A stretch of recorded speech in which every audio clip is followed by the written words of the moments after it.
Jnanam paramam dhyayam. Knowledge is supreme.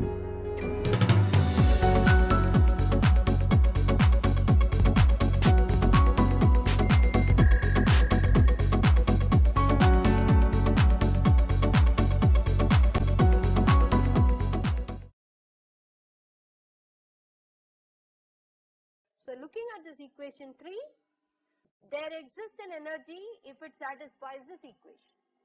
That's all I can say. Okay, so let's look for the trend. What are the trend? Alpha A is very much greater than 1 is the first one. So which means you all know what is tan hyperbolic in that limit. It can be approximated to 1. Is that right? So from there you can determine in such a limit that the energy has to be minus mg squared divided by this g. Don't confuse it with this g is the coupling which was in the front of your v of x. Okay, so this g squared actually tells you that the energy is proportional to g squared. Sometimes you know whether g is positive or negative, the expression is the same. But if you take instead of minus g as plus g in your potential, the concept is gone because the global potential, global minimum potential will be 0. So you have to have energy positive. So you cannot have the ground state, bound state. If I take this and flip it, okay, if I make this instead of attractive, I make it repulsive. Even though the calculations can go through mechanically, the theorems tells you that these two theorems will prevent you from saying that you cannot have a bound state problem. Okay, bound state has to satisfy this as well as this, and this will not be possible if I put a plus sign. Okay, so at least for alpha A, alpha times A is the point where you have this delta potential, delta function potential, Dirac delta function. If alpha A is very much larger than 1, you do have an energy solution and you can get that energy value also analytically. But that is only when alpha A is very much larger than 1. What about, so we say that there is a ground state energy for alpha A very much greater than 1 and the ground state energy is minus mg squared by 2h squared. What about alpha A much less than 1? What about that condition? Look at the equation 3 again. So you can substitute tan hyperbolic alpha A as alpha A and then simplify this above equation and you can show that the energy will be minus twice mg squared. So in fact it is doubling. Something wrong? 4 times? Make a mistake? So this will be alpha A. So then you will have an alpha A, alpha squared. Anyway, check it. If it is 4, I'll check that. Or you want me to do it on the report? Let's try it here. Okay, so I have twice mg h cross squared alpha to be approximately 1 plus alpha A. I've just taken this 1 to the other side. Okay. From here you will get alpha to be twice mg by h cross squared. E will be minus h cross squared alpha squared by 2m, which is minus 2 mg squared by h cross squared. Have I made a mistake? Someone was saying there is a 4 factor. Okay, so that is a factor of 4 between the alpha A much greater than 1 and alpha A much less than 1. So we can also do an equivalent solution. As I said, since it's a symmetric potential, instead of even function, we could have also worked with odd functions. So in the context of odd functions, sine hyperbolic is an odd function and you will also have e to the minus alpha x and minus b e to the power of alpha x for the two regions, so that this region before A and after A are all odd. Exactly like what we did for the even function. Please redo it again. Wave function continuity, derivative of wave function continuity, and what is expected is that you will get a, instead of that tan function, you would have a cot function. Again, you can do alpha a much less than 1, sorry, much greater than 1. In that case, cot hyperbolic is again 1. For large alpha a, there is no distinction. The leading term is e to the alpha a. So you will have the same as what you got for the even function. So for very high, if you fix an a and if you want alpha to be very large, that means when minus e, the energy will be very large, magnitude of the energy, then both the even function or odd function don't distinguish. They give the almost the same energy. This is what is the trend we see. For alpha a very much less than 1, take the above equation, the cot hyperbolic function, and find the solution. So you get alpha to satisfy some condition like this. And I've already said alpha is positive, which means there will be a solution if and only if your a value satisfies this condition. So for low alphas for a fixed a, if this condition is not satisfied, then you may not get the odd solution, but you will definitely get the even solutions. Even solution energy was minus 2 mg by h cross 2. So this kind of indicating that at low energies, even solution, the ground state solution will be even and it will be present. At low energies, the odd solution may not be present if A does not satisfy this condition. This is all from math. We tried to put a continuity, we have tried to put a discontinuity in the derivative function. We know what the discontinuity factor is, right?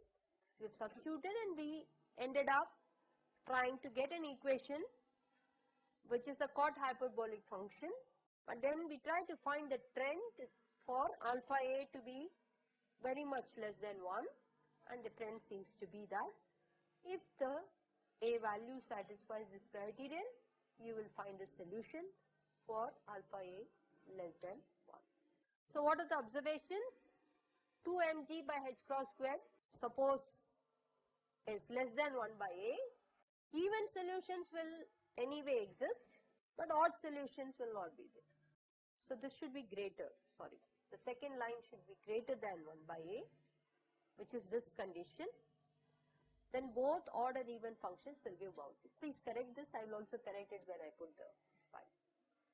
So this second one should be greater, then both odd and even functions will give bound state.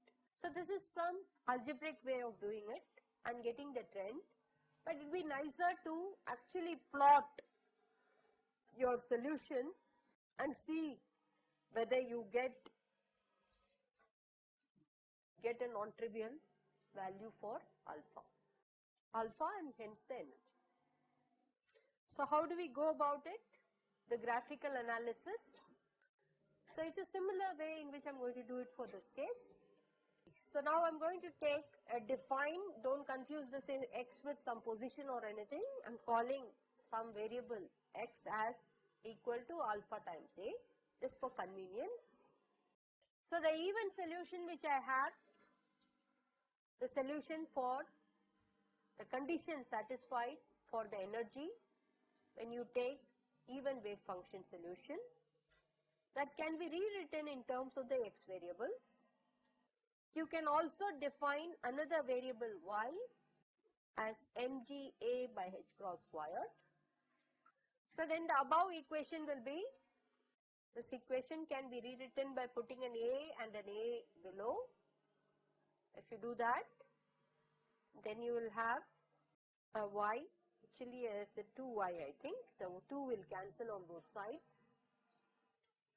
So it simplifies. This equation can be further simplified. Equation 5 can be further simplified, substituting y as y over x proportional to this, and you can write an equation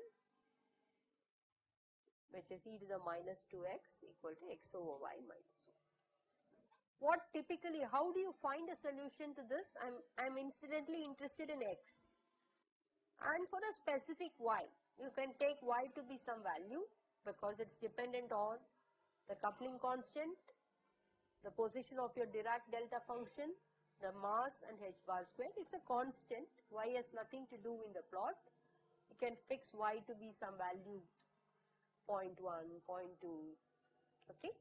And you have the right hand side as x by 0.2 minus 1 and left hand side is e to the minus 2x, which is a function of x. Right hand side is also a function of x because y is a constant. So you can plot e to the minus 2x as a function of x. You can plot x by a specific value of y. You can take y to be greater than 1, less than 1, greater than half, less than half, whatever. And you can plot. This is what we do. If both left hand side and right hand side get some intersection point for a specific value of y, that intersection point will give you what is that x, and looking at that x you know what is alpha. Once you know alpha, you can determine what is the energy. Of course, different A's will give you different alphas, and you can plot graphically and get a solution to the curve. Is that right? So will you try to plot this yourself when you get back and see what is happening? When does it change? For what values of y? Whether this y plays a role and so on. Okay? It will play a role in the sense that we saw that odd and even function solutions had a requirement that 2mg by h cross squared has to be greater than 1 over a. There is some constraint which will kind of play a role, that there will be a turning point, y, below which only even solutions or above which, I don't know, one of them, it will not be there. In the other regime, both the solutions will be there. Okay. So please play around with this and get a feel of the solutions. Okay.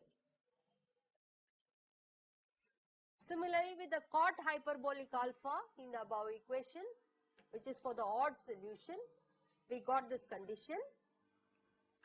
I am rewriting this condition in terms of the same x and y variable. Okay, please verify this also. You can see here it is x by y minus 1, this is 1 minus x by y. So the curve itself, as you can see, will have an intercept of minus 1 here, whereas this one will have a slope which is negative. Okay, you can see all these kinds of trend and you can plot them. So what is the ultimate thing I am trying to say? The intersection point of the left hand side curve and the right hand side curve for a specific y will give you the energy for an even solution. Similarly, the intersection point of the right hand side and the left hand side for the odd solution will give you another energy. You can also check whether this energy and this energy are one and the same, are different, which one has lower energy, which one has higher energy. All these checks you can do. Okay, so plot 3 curves for values of y, e minus 2x versus x, x by y minus 1 versus x. Is that the even function? Yes, that's an even function. And 1 minus x by y versus x for the odd function. So you have to check no intersection of odd solution with curve 1 when this y, that condition we already have, if you remember. We had this condition twice mg a by h cross squared is greater than 1 by a. You can take this a this side and then that becomes y greater than half. So solution, odd solution will exist for y greater than half and even solution will exist for y less than or equal to half. Y greater than half, both odd and even will exist. Because for any y you will have an even solution. You did not find any condition like this. For the odd solution, if y is greater than half, you will have a solution, but you will not have a solution when y is less than or equal to half also. Is that right? Because alpha has to be positive.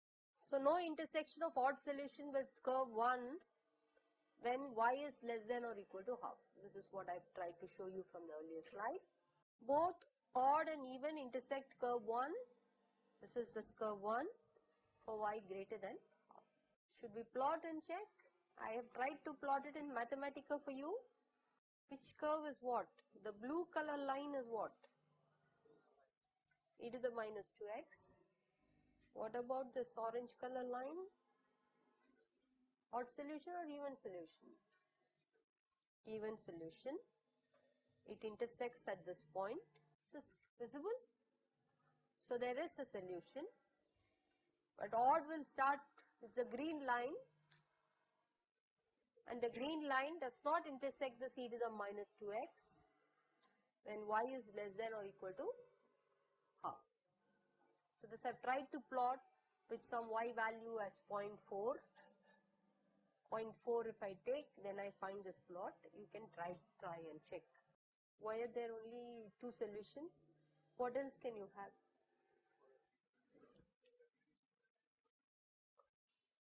Barrier is infinite, yeah. And it's a delta function. No, but this is also for a specific, it's a Dirac delta function is a spike at x equal to plus a and minus a. So that kind of triggers a discontinuity, and this is the only possible solutions you get. You can't, when you do a potential well and barriers, you don't get many solutions. No, but you do have, for a specific energy of the particle which you send in, you find one solution. For different energies you can, yeah, but depends on the A. It's constrained by the A also. A is given in the problem, so you will have only one specific energy which satisfies that condition. That's what you see. You don't get more than, yeah. See, the thing is, sometimes when you have tan functions, there will be a series of curves. Then there is a possibility of it hits the higher curves. But here it's a exponentially damping curve, and it's impossible for a straight line.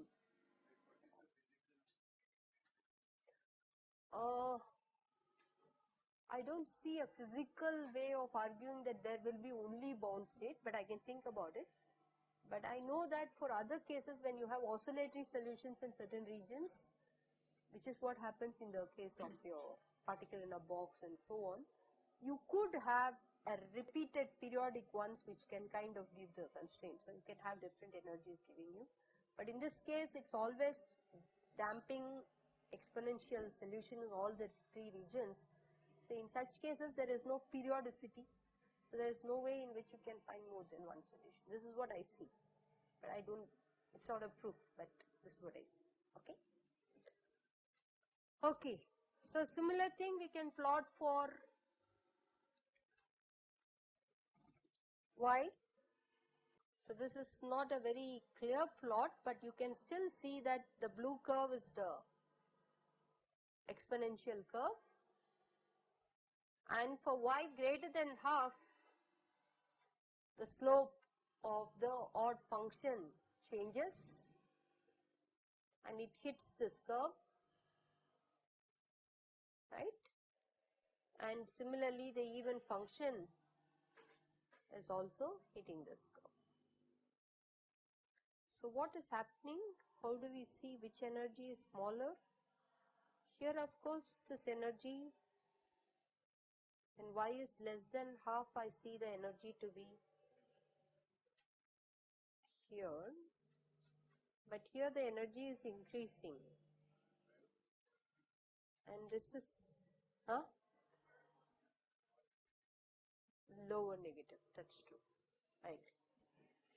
Okay. Excellent. So this is what we see, that the negative energy Brown states is going to be lower for the even wave function than the odd wave function. Okay, it's kind of neat and nice, so I thought I should take this to show it to you on a slide so that it's clearly in your mind and you know when to do a difficult problem, how you should analyze them graphically, and also try to see whether you can analytically go to certain regions like alpha A very much greater than 1, alpha A very much less than 1, and then you get a trend. Once you get the trend, you go back and look at whether the trend is seen for an arbitrary alpha A. So here I have not put in any condition that alpha A has to be less than 1 or alpha A to be greater than 1. Graph gives you what is the alpha or what is the energy, and that I find out by looking at this intersection. And as he was pointing it out, that for bound states generally you will have more than one solution, but if you had in some regions oscillatory solutions, then there could be a periodic kind of curves instead of this exponentially damping blue curve, and then a straight line could cut those periodic curves at many points, and then you can say that you will have bound states when your energy is between the sun, there will be 2 bound states, there will be 3 bound states, and so on.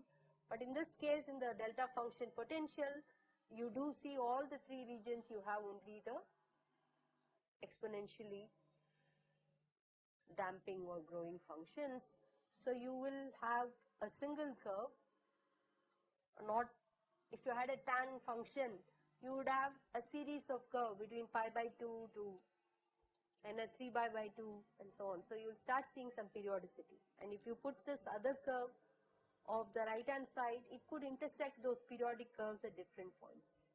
So that's why you may have more than one solution. I think this answers your question. Okay, so I want to give you a couple of other things. How many of you know Fourier transforms? Everybody knows. Okay. And how do you see Fourier transforms in quantum physics? Momentum space. Okay. So let me try and give you a little bit more flavor here, and then we'll stop. So what we have seen is, at least in a particle in a box, we could write psi of x as a linear combination of Cn times psi n of x, where psi n of x are the stationary state solutions to your Schrodinger equation. So this is what we call it as a linear superposition.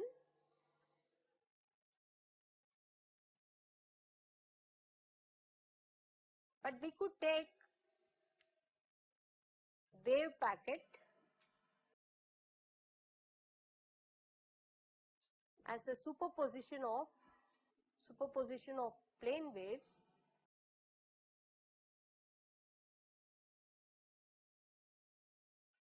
Plane waves are typically denoted by e to the ikx, free particle. How do I write that? Psi of x, I could write it as, I could take a summation if their k's are distinct, but if the k is continuous, going from minus infinity to plus infinity, how do I write this? Integral dk,